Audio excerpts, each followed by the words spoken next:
All right, last week, former Trump campaign aide George Papadopoulos was sentenced to 14 days in jail for lying to the FBI. He joins us in studio, along with his wife, who's been very outspoken and supportive. Simona is with us. You guys just got married. Yeah, we did, Sean. You married him in the middle of all this? In the middle of that. That's true love.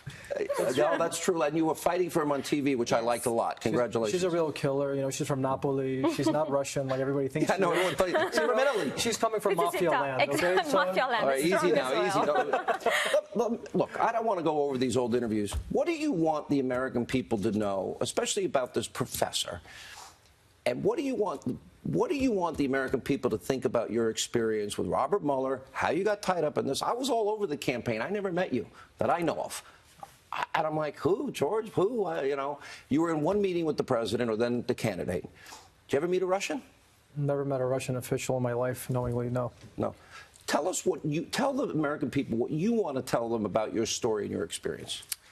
Yeah, so, you know, initially when candidate Trump was very vocal about wanting to work with Russia at some level, I basically thought it'd be a good idea for him to meet Putin just for a photo op. That was the basic understanding. I meet this professor randomly in Italy who he presents himself as some sort of high-level connected figure to both European governments and to the Russian government. All of a sudden, he introduces me to a girl who he calls Putin's niece. She's not Putin's niece. I don't know who this person was. He then can't introduce me to even the Russian ambassador, which I wanted to meet at the time in London. He then introduces... You thought you were doing what the campaign said they want, which is better relations with Russia. Absolutely, absolutely. Okay. So then, yeah, exactly. So all of a sudden, one day, out of the blue, he drops his bomb on me about emails. I have no idea what he was, you know, where he got this information from. He said he was coming back from Russia. I never saw emails. He never told me where the emails were. He just dropped his bomb on me, and then he just went his own way. So I don't know what his purpose was. It was incredibly shady. And to this day... The professor, though, before your sentencing came out and said, no, you had never talked about these things. And you know what? His lawyer just a couple days ago went on CNN and said he might have been working on behalf of somebody else. I don't know. Why did you apologize for lying? Did you consciously lie? You know, during that meeting, that January 27th, 2017 interview, I did consciously lie. You know, it was a very... Why would you lie? Because it doesn't seem like there's anything wrong in what you knew. Did you know anything that was illegal?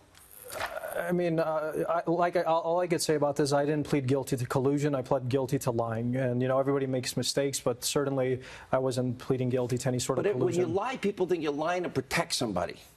Were you lying to protect anybody? The campaign? Why did you feel a need or a desire to lie? You know, looking back, it was a chaotic moment, you know, and sometimes you make mistakes. That's all I could say about it. All right. Now, you have an interesting story, Simona, in terms of this professor. How did you meet him, and what you found out things that I didn't know about him? Well, actually, I shared those information with the FBI and the Congress, but none of them quoted me, apart from my interviews on TV. I met Professor Mifsud at least 5 years ago through the head of the socialist group at the European Parliament. He's a professor at the Link campus in Rome, which is a partner of the company's director of in London. And this company, this university trains Secret Services agent of tied to Western intelligence. He's also member of the Clinton Foundation. He claims to be a member of the Clinton Foundation. He has... The Clinton Foundation? Yes. Donated to the Clinton Foundation? Yes, twice. It has been proved that he donated... Yes, exactly. So my point has always been how the profile of this professor and his background fits with the narrative of the Russian agent. There is nothing that leads to believe that he's a Russian agent, as nothing leads to believe that I'm a Russian spy. You know, everything seems to me so fabricated, so fictitious, and it's just insane. And as I said, I was a witness in the case, and I shared this information as direct witness of this person with both the FBI and the Congress. You faced 5 years in jail over this. Do you think you were set up? How did this professor get into your life? How did this guy from Australia all of a sudden... Did you know anything about the Clinton emails that were going to be released other than what was in the public domain? Of course not. I mean, the only thing I knew was probably what everybody else was speculating at that time, was that Clinton's, Secretary of State server might have been compromised. That's you know, what was going through my head. And you know, I met all these random people in London. You know, London was a very strange city for me during those months. That's where I met the professor. I met Downer there. I met Halper there. You know, and we all learned you like gin and tonics, and you were a little drunk when you were talking to Downer. You know what's interesting about that, Sean? I've never, you know, admitted to remembering anything talk about that. I remember a lot about that meeting. I remember the context about that meeting, and you know, it was done under extremely suspicious circumstances. You were suspicious. You thought you were being recorded. I was so suspicious that I actually notified the FBI when I was talking to them that I thought that Downer was recording me with his phone illegally.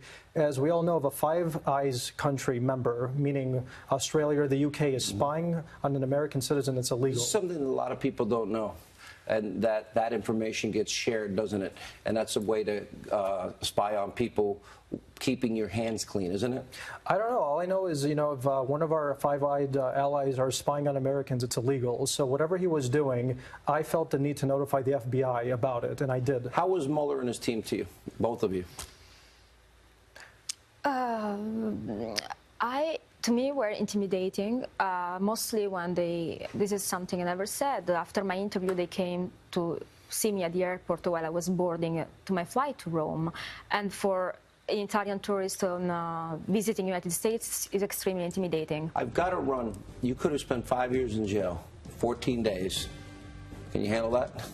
I can handle it. I have a very strong wife here, and we're looking forward to moving on with our lives. And well, you may be, you know, who knows? You may just say 14 days. That's way too long. No, I'm actually happy that it's not longer for you. I think you got caught up in something way beyond you. Thank you for coming in. Thanks so much. Simona, nice to see you. Thank you so much. We appreciate you coming.